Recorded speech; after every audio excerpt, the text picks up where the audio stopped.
Welcome to Special News Channel. The Ukrainian armed forces have almost completely cleared the Russian army from northern Ukraine, with the Kharkiv counteroffensive carried out in recent weeks. The Russian army has been imprisoned in the Donetsk region.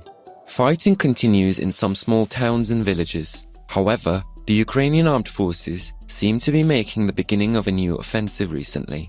The Russian army now seems much weaker in the face of the coups of the Ukrainian armed forces. But the Ukrainian armed forces also suffer losses in these conflicts. Despite this, it is observed that the losses of the Russian army are much greater.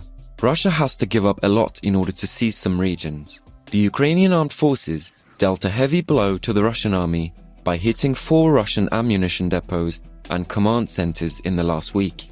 3 Russian ammunition depots and a command center post were wiped off the map within 24 hours in the intense attacks launched in the region.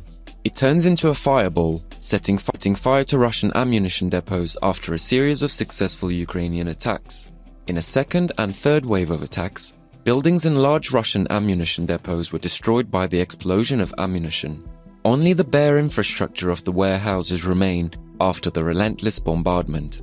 The soldiers of the 44th Artillery Brigade of the Ukrainian Land Forces carried out a second attack immediately after the first one. He stated that they discovered the warehouse that the Russian army used to facilitate the bombing of the villages in the region, and that they carried out the attack and destroyed the warehouse. The attack was carried out with the help of aerial reconnaissance of the 81st Aircraft Brigade of the Ukrainian Airstrike Forces. In addition, the Ukrainian Army Eastern Operational Tactical Group destroyed a Russian surveillance post and 2 ammunition depots in eastern Ukraine. In addition, the 80th Air Assault Brigade destroyed the base of the world-famous mercenary group, Wagner Group, which was operated on behalf of Russia. In the previous period, there were operations in which a total of 3 ammunition depots, 2 Russian outposts, and a Russian mercenary base were destroyed.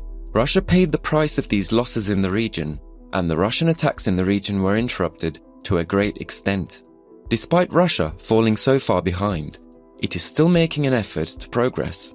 Russian and Ukrainian officials said on Sunday that Moscow is attempting to seize an eastern city for the first time in months amid a series of recent setbacks on the battlefield.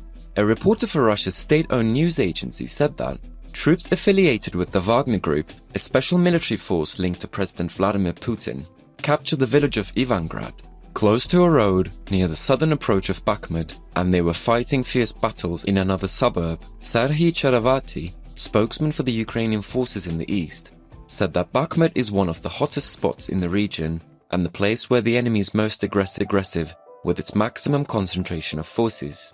He told a Ukrainian television station that 30,000 Russian personnel were deployed in the attack. Although Russian forces appeared to be attacking Bakhmut from various directions, it was not immediately clear what they would gain by capturing a city that had been nearly destroyed by months of relentless bombardment. Independent military analysts have said the campaign against Bakhmut, an industrial center that was home to 70,000 people before the war, served little strategic purpose for Moscow, as Ukraine's northward advance cut the city off from important rail links. There was no independent verification of developments on the battlefield, but comments from Ukrainian officials show the intense Russian pressure on the city and the increasing casualties of civilians who remain there. After the Kharkiv offensive, the value of Bakhmut increased even more.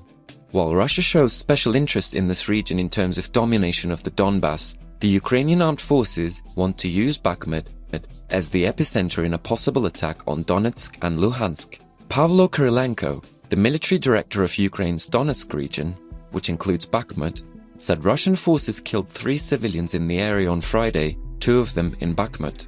Bakhmut deputy mayor Alexander Marchenko told Reuters news agency on Saturday that Russian troops are trying to occupy the city from various directions. Most residents fled Bakhmut, and journalists visiting the city in recent days have observed small groups of Ukrainian soldiers gathering in abandoned buildings and firing mortars from the street.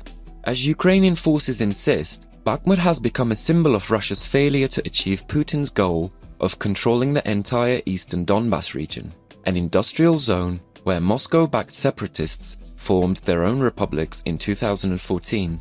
Capturing Donbass was a military priority, and last month Russia illegally annexed 2 areas of the region, Luhansk and Donetsk.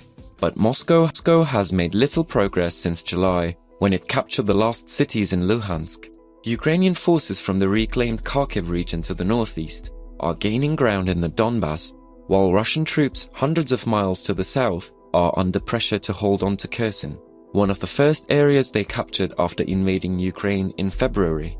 Russian forces have been trying to find their way in Bakhmut for months, said Michael Kaufman, director of the Russian Studies program at the Center for a New American Security. However, they failed to show any success. Kaufman said the city is an important award for Yevgeny Prigozhin, the leader of the Wagner Group, a Russian businessman and a close friend of Putin, and that his reputation in the Kremlin will rise if his campaign is successful. However, according to Kaufman, who described the push there as a pointless attack for Russia, Russian forces have suffered significant losses in Bakhmut in recent days. Several military analysts say Ukraine's successful counteroffensive at Kharkiv in September deprived Bakhmut of its strategic importance, as Moscow lost control of rail hubs in the cities of Izium and Liman.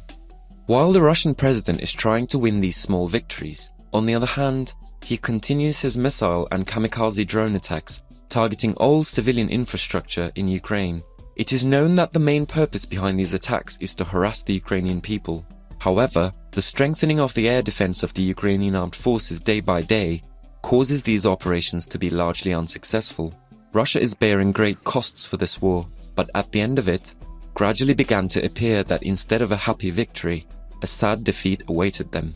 The final moments of the war will be determined by how deep Putin's nightmare will get. After a chaotic mobilization in September, military analysts had predicted that Russian troops would be deployed to frontline areas in the fall, with large casualties expected. Chilling videos shot by Ukrainian drones showing Russian infantrymen being hit by artillery in ill-prepared positions partially supported these claims, as Russian news media reported that mobilized soldiers told their relatives about the high casualty rates. It's tempting to get caught up in Russian horror propaganda, but the real story is that people other than Putin now feel empowered to make such statements. Before the war, statements of the type made by Medvedev were made less frequently. It also seems that this apocalyptic propaganda shows loyalty to Putin and was probably a preparation for a power struggle after Putin fell. In other words, Russian politicians who say that we are finished are trying to create their own seats in the future besides criticizing Russian President Vladimir Putin. If Russia loses the war, the people who are saying radical things now will have protected themselves. These statements are very important because they should be seen as an indication that Russia has accepted that the Russians have lost the war. The balance that keeps Putin in power is challenged by the realities of an unpredictable, costly war.